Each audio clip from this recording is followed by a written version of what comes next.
দীর্ঘ 4 বছর বিরতির পর 2023 সালে পরপর 3টি ব্লকবাস্টার সিনেমা দিয়ে কামব্যাক করেন বলিউড কিং শাহরুখ খান।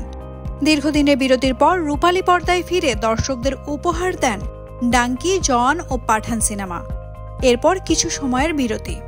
এখন বড় ছেলে আরিয়ানকে নিয়ে নিজেদের প্রোডাকশন হাউসে মন দিয়েছেন কিং খান। এর মধ্যে শাহরুখ ভক্তদের জন্য এলো সুখবর। দীর্ঘ 21 বছর পর আসছে শাহরুখ খানের মেহুনার সিকুয়াল। এটি ভক্তদের জন্য দারুণ এক খবর।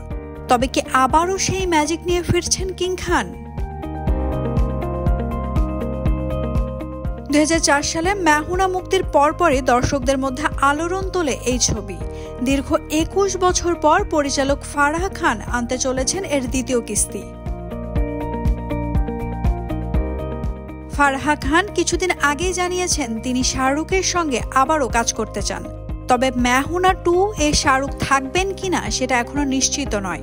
অপরদিকে পিঙ্ক ভিলার এক প্রতিবেদনে বলা হয়েছে, মেহুনা 2 তৈরি নিয়ে উচ্ছ্বসিত শাহরুখ খান। তবে তিনি সিনেমার চিত্রনাট্য শেষ হওয়ার অপেক্ষায় রয়েছেন। শাহরুখ 2025 সালের মাঝামাঝি সময়ে প্রথম খসড়াটি শুনবেন এবং তারপরেই অভিনয়ের সিদ্ধান্ত নেবেন বলে আশা করা হচ্ছে। এর আগে মেহুনা সিনেমায় শাহরুখের সঙ্গে অভিনয় করেন সুস্মিতা সেন, জায়েদ খান, অমৃতা রাও ও সুনীল শেঠি। তবে নতুন কিস্তিতে কারা থাকবেন সে বিষয়ে কিছু জানা যায়নি। ভক্তরা আশা করছেন শাহরুখ থাকবেন, তবে নতুন চরিত্র যোগ হতে পারে। 2004 সালে মেহুনা সিনেমাটি ছিল সুপারহিট।